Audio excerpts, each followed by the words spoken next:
Queridos irmãos e irmãs em Cristo Jesus, ao celebrarmos o 28º domingo do tempo comum, a palavra de Deus nos conta a narrativa de duas curas muito importantes pelas quais nós devemos contemplar a nossa vida. No segundo livro dos Reis, sabemos da história do grande general sírio chamado Naamã.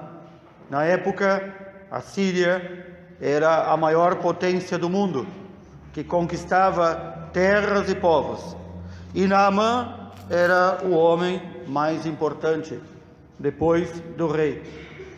E Naamã, como muitos de sua época, acaba contraindo a lepra. E ele vai até o profeta e pergunta o que deve fazer. E o profeta, da parte de Deus, lhe diz: deves te banhar aí no rio Jordão. Naamã, vindo de uma região tão importante, conhecendo rios tão importantes na Síria, vai debochar e dizer: onde já se viu me mandar aí me banhar neste regato, neste riacho, neste arroio que é este rio Jordão? Na minha terra há rios muito melhores e maiores. Graças a um servo de Naamã, ele alcança a cura. Este servo diz: Senhor, se o profeta te mandasse fazer coisas mais difíceis para se curar, tu não farias? E ele diz: obviamente que faria. Então por que não fazes o mais fácil? O que é o que ele manda? Te banhar no rio Jordão. E ele mergulhou 7 vezes no rio Jordão, e diz a palavra de Deus, a sua carne tornou-se semelhante ao de uma criancinha, e se tornou purificado. Aqui vem o primeiro movimento este que devemos contemplar, porque muitas vezes também acontece conosco. Deus nos quer dar a cura, a salvação, a libertação, a mudança de vida pelo modo mais simples, e nós queremos complicar e querer saber mais do que Deus. Às vezes faz falta um amigo que nos diga: deixe de tolices, deixa de bobagem. Se Deus disse tal coisa, por mais simples que seja, faça. Porque o fazer a vontade de Deus sempre é o mais agradável, porque aí está a virtude suprema da obediência. Há este primeiro movimento de não querermos fazer o fácil que Deus manda, queremos inventar coisas. Por exemplo, Deus nos manda que professemos a nossa fé publicamente, inclusive com a missa dominical, o culto devido a ele, pelo menos aos domingos, coisa que qualquer um pode cumprir, pois o que faz a maioria não obedece. Também, por meio da igreja, que é a esposa de Cristo, somos ensinados que, ao menos uma vez ao ano, temos que nos confessar, pois tem gente que também não obedece. Prefere fazer ao seu modo. Prefere não ir na missa todo domingo, não obedecer a Deus. Mas quando surge uma romaria, uma procissão, quer ser o primeiro a aparecer, carregar uma pedra na cabeça, andar tantos quilômetros descalço, pagar uma promessa absurda, porque aí vem o segundo movimento de Naamã após curado. Ele vai até o profeta e a primeira coisa que ele faz é querer comprar o profeta e, portanto, comprar a Deus com presentes. Não conhecemos tanta gente que não conhece a sua fé e quando faz uma promessa, faz as promessas mais estapafúrdias. Por exemplo, se Deus me der o que eu quero, eu vou comprar uma vela do meu tamanho. O que Deus se interessa com uma vela do teu tamanho ou do tamanho que seja? Isso acaso compra Deus? Deus se vende? Naamã quer levar riquezas e presentes ao profeta Eliseu, para com esse gesto assim dizer: bom, com isso eu pago a Deus, que me deu a cura por meio do profeta, e já compro Deus no futuro, para que Ele me sirva. E o profeta, falando em nome de Deus, diz: pela vida do meu Senhor Deus, a quem eu sirvo, nada aceitarei. E Naamã insiste, quer comprar o profeta e quer comprar a Deus. E o profeta continua firme: não. Como quem dizendo, Deus não se vende, e os profetas de Deus não se vendem.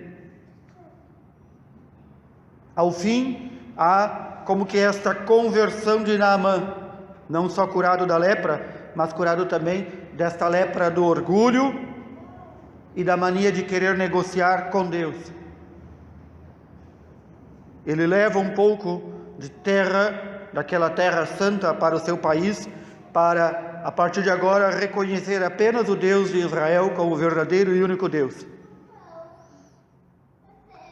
O segundo momento, o segundo instante de cura que ouvimos é no Santo Evangelho de hoje. 10 leprosos, e nós sabemos que os leprosos nos tempos antigos, e não muito antigos, até pouco tempo atrás, no início do século XX, eram segregados de suas famílias, colocados em sanatórios e outros lugares à parte. Naquele tempo não havia sanatórios. Os leprosos acabavam vivendo nas grutas, nos túmulos dos cemitérios, em lugares onde não passasse gente, e viviam da misericórdia de alguém que lhes desse um pedaço de pão. Perdiam família, perdiam terra, perdiam tudo.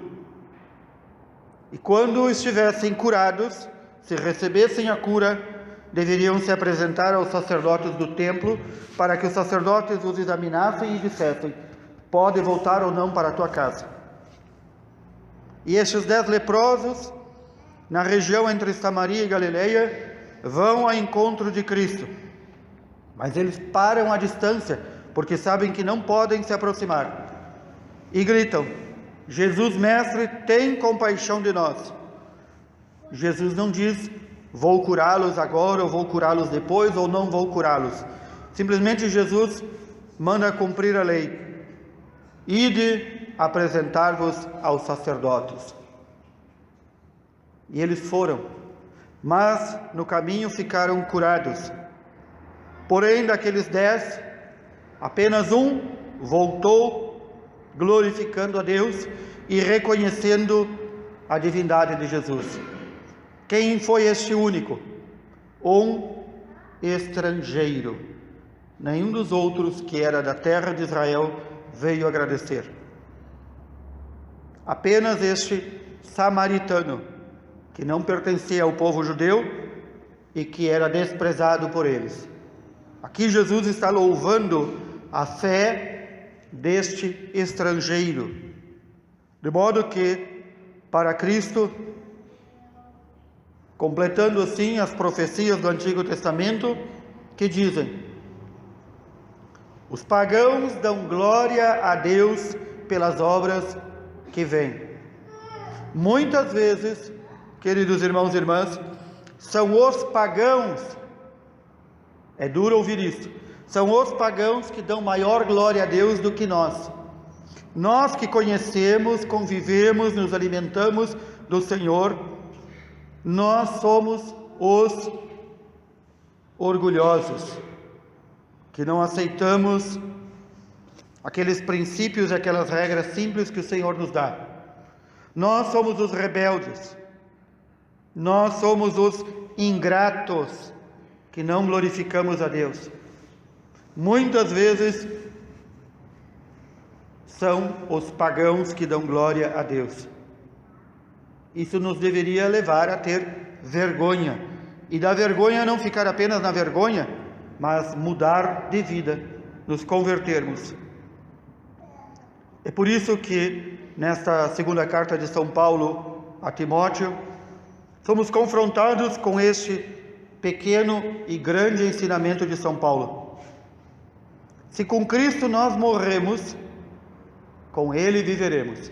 Se nós participamos da morte de Cristo todos os dias, a partir do nosso batismo, se nós morremos para as coisas do mundo, não sobrará tempo para louvar o mundo, mas nosso tempo será empregado para glorificar a Deus com nossas obras. Se nós ficarmos firmes na fé, com Cristo nós reinaremos. Se nós o negarmos, Ele também nos negará diante do Pai. Se nós não professarmos nossa fé publicamente, se as pessoas que nos conhecem não verem em nós que somos de Cristo, teremos perdido tudo. Mas vem esta palavra também de consolo e salvação. Se nós formos infiéis a Cristo, não esqueçamos que Ele permanece fiel, fiel ao Pai e fiel à sua palavra. Ele, como Deus, não pode negar-se a si mesmo. E a sua palavra que nos foi dada nos diz que aqueles que o confessarem em público, diante dos homens, Ele nos apresentará diante do Pai. É aí a grande palavra de consolação deste domingo. Deus não nos pede obras mirabolantes na fé. Nos pede que na nossa situação, no nosso estado de vida, no lugar onde nós nos encontramos, aí demos testemunho do que é ser cristão. E ser cristão significa apartar-se das práticas e do modo de vida dos pagãos, daqueles que não creem. Viver de modo tal que todos nos reconheçam como seguidores de Cristo, filhos de Deus, fazendo as obras dignas do Pai do céu. Ainda ontem, em outra Santa Missa, eu comentava, nós muitas vezes dizemos e enchemos a boca para dizer, somos o país com maior número de cristãos no mundo. Pelo menos nominalmente somos cristãos. Há um cardápio de quase um buffet, de um self-service no Brasil, e cada um poder escolher uma religião e dizer-se cristão. E, no entanto, esta não é uma pátria cristã. Aquelas sementes que aqueles homens e mulheres fortes na fé plantaram neste país parecem estar adormecidas. Nós somos campeões no mundo em corrupção, do maior ao menor. Não se escapa um. Nós somos campeões no jeitinho de dar jeito e forma para torcer as coisas como nós queremos, para alcançar alguma vantagem pessoal. Isto é ser cristão? A corrupção que campeia já dentro de nossas casas, do menor ao maior, isto é ser cristão? A prática religiosa quase nula no nosso país, isto é ser cristão? Cada um de nós, pequenos e grandes, sacerdotes e povo de Deus, temos que nos perguntar diariamente: aquelas pessoas que me encontraram no dia de hoje, puderam perceber, pelo meu modo de vida, que eu sou cristão? Quando eu tive que defender a minha fé em público, eu o fiz? Ou eu me calei diante das barbaridades que dizem? Eu procurei crescer no conhecimento da minha fé, através da leitura da Palavra de Deus, da leitura do Catecismo, ou eu vivo ainda uma vida de cristão bovino, que apenas ouve e recebe tudo pronto? No dia de hoje, a Igreja tem a grande graça de, pelas mãos do Santo Padre o Papa, canonizar um destes homens de Deus que não ficou adormecido na fé, pelo contrário, tinha uma fé firme e despertou a fé em milhares de irmãos. Hoje de manhã cedo, no horário de Roma, o Santo Padre canonizou o bem-aventurado João Batista Scalabrini. Que importância tem este homem para nós? Tem altíssima importância esse nosso irmão na fé. Agora, conhecido no mundo inteiro, São João Batista Scalabrini. Porque quando o Brasil se livrou da chaga terrível da escravidão, as lavouras, as cidades, o serviço que era feito por nossos irmãos escravizados ficou abandonado. E quem foram aqueles que vieram como trabalhadores e a quem foi prometido mundos e fundos? Os nossos irmãos italianos que passavam fome e miséria na Itália. Eles vieram em imensa quantidade para o nosso país. E graças ao trabalho deles, nós somos também um país muito rico. Estes nossos irmãos foram atraídos com promessas de mundos e fundos. Chegaram aqui e foram tratados como semi-escravos. Trabalhavam, às vezes, 20 horas por dia. E não tinham assistência religiosa. E este bispo italiano, João Batista Scalabrini, se preocupou com essa quantidade imensa de italianos miseráveis que partiam da Itália para vir ao Brasil. E não só ao Brasil, à Argentina, aos Estados Unidos e a tantos lugares. E João Batista Scalabrini foi reunindo ao redor de si uma multidão, no início pequenina, de homens e mulheres. E criou e enviou para o nosso país os padres da Sociedade de São Carlos Borromeu, que são conhecidos entre nós como escalabrinianos, e as irmãs de São Carlos Borromeu, conhecidas como escalabrinianas, para dar assistência espiritual aos italianos em nosso país. E é óbvio que eles não atenderam apenas aos italianos, mas a todos os brasileiros. João Batista Scalabrini não tinha padres sobrando, não tinha freiras sobrando. Foi o seu modo de vida de procurar salvar o estrangeiro, o órfão, procurar salvar o migrante que lhe conquistou a glória do céu. Ao exemplo de Scalabrini, cuja relíquia hoje temos aqui no nosso altar, nós podemos dizer o nosso muito obrigado a Deus por ter suscitado este grande homem.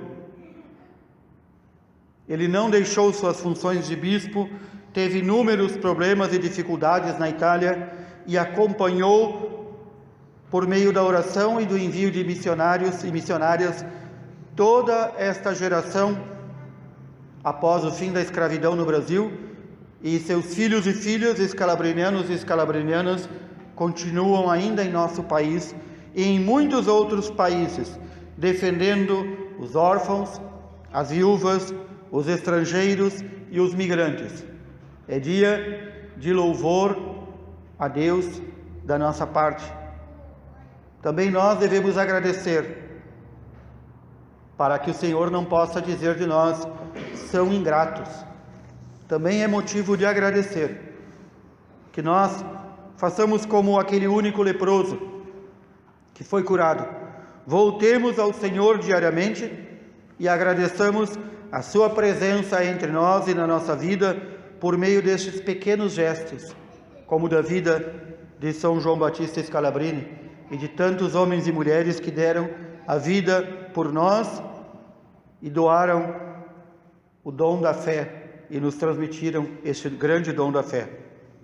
Que o Senhor nos encontre diariamente, dando testemunho público de nossa fé, mas também o Senhor nos encontre diariamente, glorificando a Ele pelas maravilhas que faz e fez em nossa vida e pelo seu amor imenso por nós, amor este imerecido de nossa parte. Louvado seja nosso Senhor Jesus Cristo.